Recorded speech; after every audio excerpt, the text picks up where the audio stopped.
Hello friends, అందరికీ నమస్తే అండి. కౌశలం టెస్ట్లు అనేవి జరుగుతూ ఉన్నాయన్నమాట. సో సిలబస్ ఆధారంగా మోడల్ క్వశ్చన్స్ అనేటివి ఇక్కడ నేను మీకు క్లియర్గా అయితే ఇచ్చాను. ఇందులో కొన్ని క్వశ్చన్స్ మాత్రం ఆల్రెడీ అయితే రావడం జరిగింది అసెస్మెంట్లో. వాటిని కూడా అప్డేట్ చేసి అయితే ఒక పేపర్ అనేది రెడీ చేశాను మీకు. వివరంగా చెప్తాను. క్వశ్చన్ ఎలా ఉంటుంది, దానికి ఆన్సర్ అనేది ఎలా చేయాలి అనేది క్లియర్గా అయితే చెప్తాను. వీడియోని పూర్తిగా చూడండి. ఇలాంటి క్వశ్చన్ పేపర్స్ మీకు కావాలా వద్దా ఒకసారి కామెంట్ సెక్షన్లో తెలియచేయండి. అయితే ముఖ్యంగా ఒకసారి సిలబస్ గురించి అయితే మాట్లాడుకుందాము. సో ఇక్కడ మనకు కౌశలం అసెస్మెంట్స్ అనేటివి రెండు రకాలుగా ఉంటాయి. స్కిల్ అసెస్మెంట్ ఒకటి, కమ్యూనికేషన్ స్కిల్ అసెస్మెంట్ ఒకటి అనమాట. స్కిల్ అసెస్మెంట్ గురించి అయితే ఈ వీడియోలో చెప్తున్నాను. కమ్యూనికేషన్ స్కిల్ అసెస్మెంట్ మాత్రం నెక్స్ట్ వీడియోలో చెప్తాను.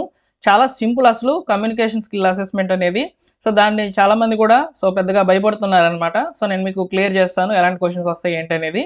అయితే ఈ వీడియోలో మాత్రము స్కిల్ అసెస్మెంట్ గురించి అయితే చెప్తాను. స్కిల్ అసెస్మెంట్లో వచ్చేసి quantitative aptitude, verbal and logical reasoning, data interpretation, psychometric evaluation, అదేవిధంగా కొన్ని పర్సనలైజ్డ్ క్వశ్చన్స్ అనేటివి మీ యొక్క ప్రొఫైల్ ఆధారంగా వస్తాయన్నమాట. ఇక్కడ ప్రొఫైల్ ఆధారంగా వచ్చేటువంటి క్వశ్చన్లు వచ్చేసి మీ యొక్క ఎడ్యుకేషన్ క్వాలిఫికేషన్స్ మీద అయితే ఒక 5 క్వశ్చన్స్ అనేవి వస్తాయి.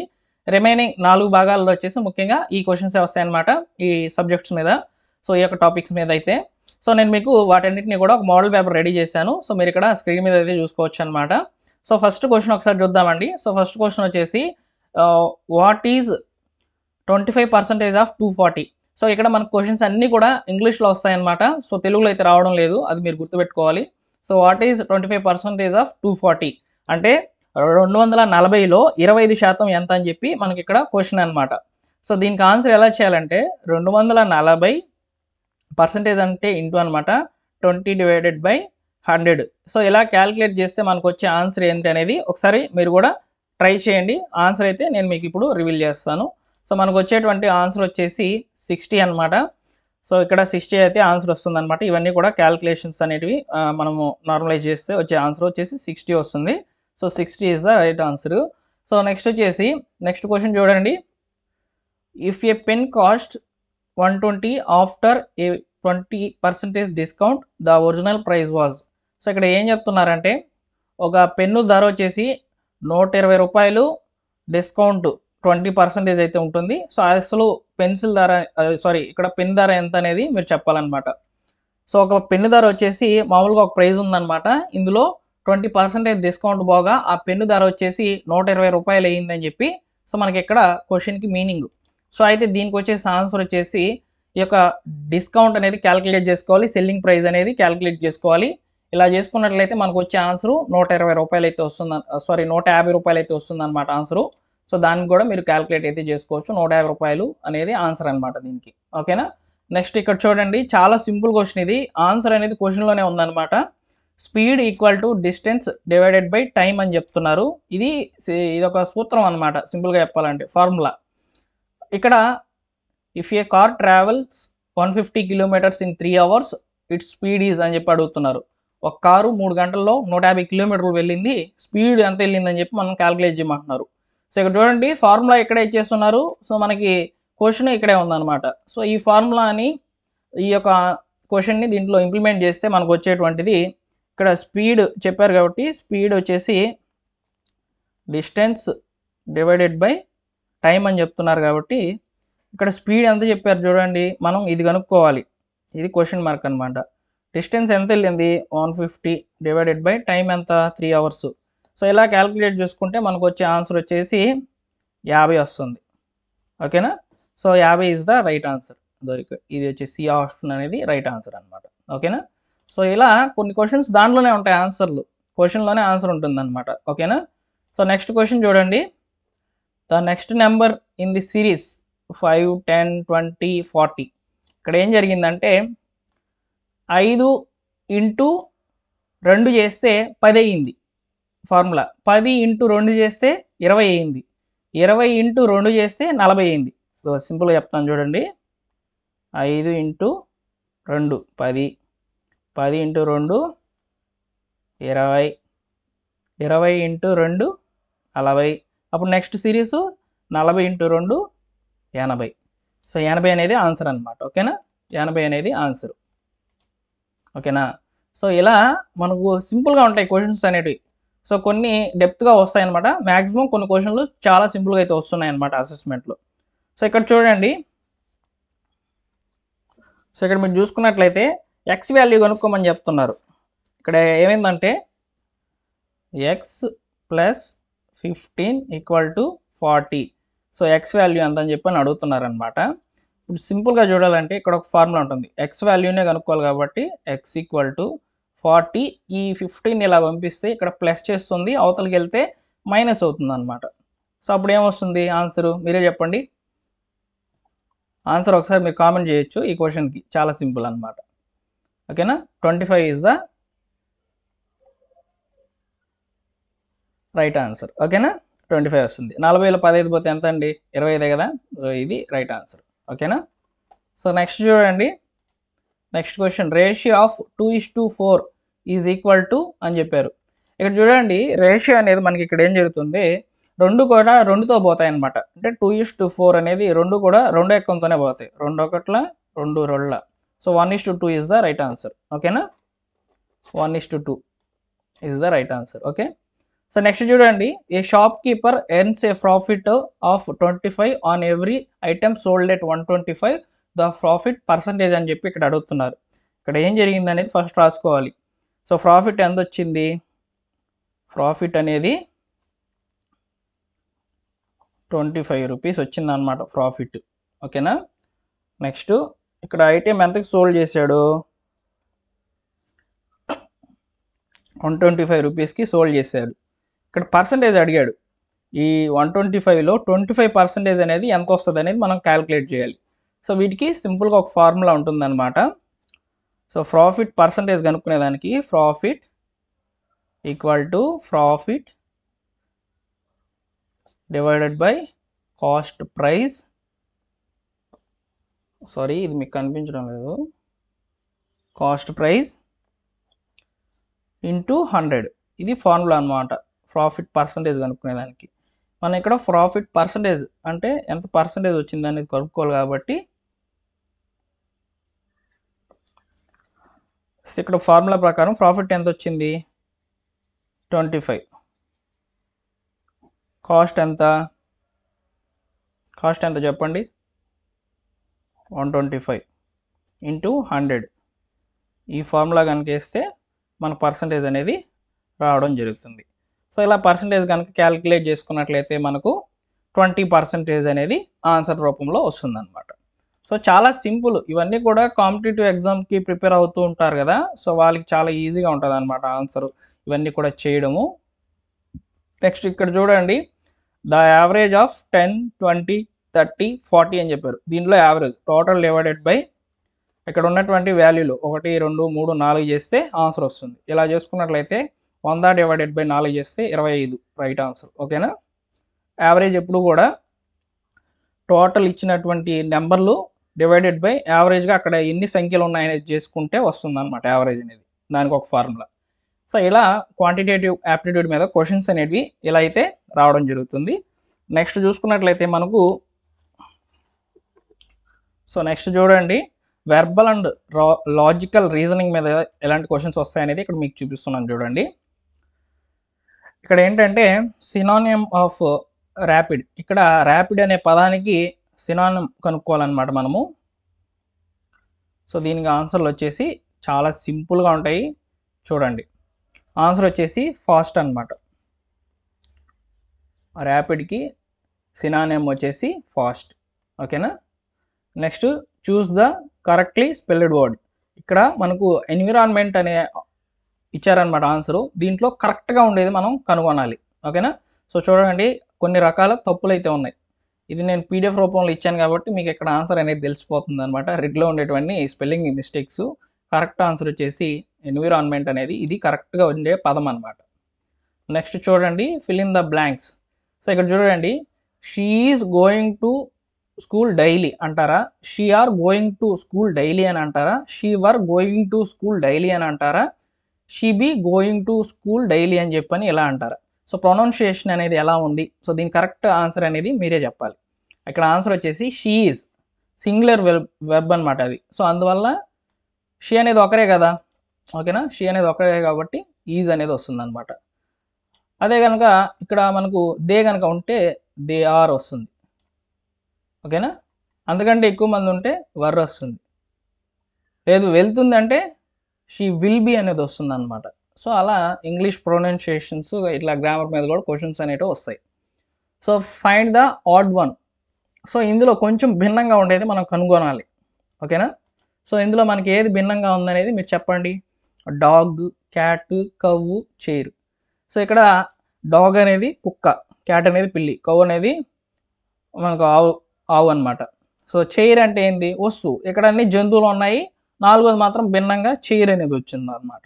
సో ఇక్కడ ఆన్సర్ వచ్చేసి మీకు అర్థమవుతుంది, chair is the right answer. ఓకేనా. సో ఇక్కడ చూడండి, A = 1, B = 2, C = 3, then cake value ఎంత అని చెప్పి కనుక్కోవాలన్నమాట ఇక్కడ మనం. ఓకేనా. సో ఇక్కడ మనం చూసుకున్నట్లయితే ఆల్ఫాబెటిక్స్కి సో నెంబర్స్ అనేవి ఇచ్చారనమాట. అంటే ఏ వాల్యూకి 1 ఇచ్చారు, బి వాల్యూకి 2, సి వాల్యూ 3. అంటే వరుసగా వచ్చేటువంటి నెంబర్లు, అదేవిధంగా ఆల్ఫాబెట్స్ అయితే ఇచ్చారు. అట్లానే మనం చూసుకున్నట్లయితే కేక్కి ఏ వాల్యూ వస్తుంది అనేది మనం క్యాలిక్యులేట్ చేయాలి. సో దీనికి రైట్ ఆన్సర్ మీరే కనుక్కోండి, చాలా సింపుల్. అంటే ఆల్ఫాబెటికల్ ఆర్డర్ 26 నెంబర్లు ఉంటాయి కదా, 26 ఆల్ఫాబెట్స్. సో వాటికి ఆధారంగా మీరు నెంబర్లు అనేవి ఇవ్వాలి. ఓకేనా. సో నెక్స్ట్ చూడండి, మ్యాంగో ఇస్ టు ఫ్రూట్ అని చెప్పారు. ఓకేనా. మ్యాంగో ఇస్ టు ఫ్రూట్ అయ్యింది. సో ఇక్కడ మనకు దీనికి సంబంధించి చూసుకున్నట్లయితే సంబంధాలు అనమాట ఇవి, రిలేషన్స్. పొటాటో అనేది ఏంది? ఓకేనా. మ్యాంగో అనేది మామిడి అనేది పండు, పొటాటో అనేది కూరగాయ. ఓకేనా, వెజిటేబుల్ కిందకైతే వస్తుంది అనమాట. నెక్స్ట్ చూడండి, father is to son. Teacher is to ఏమవుతుంది అంటే ఫాదర్కి కొడుక్కి ఒక రిలేషను, టీచర్కి స్టూడెంట్కి ఒక రిలేషన్ వస్తుంది. అవును కదా. లేదా టీచరు డాక్టర్ అని వస్తుందా, లేకపోతే టీచర్ పేరెంట్ అని వస్తుందా, టీచరు లీడర్ అని వస్తుందా? టీచర్కి స్టూడెంటే వస్తుంది. ఓకేనా.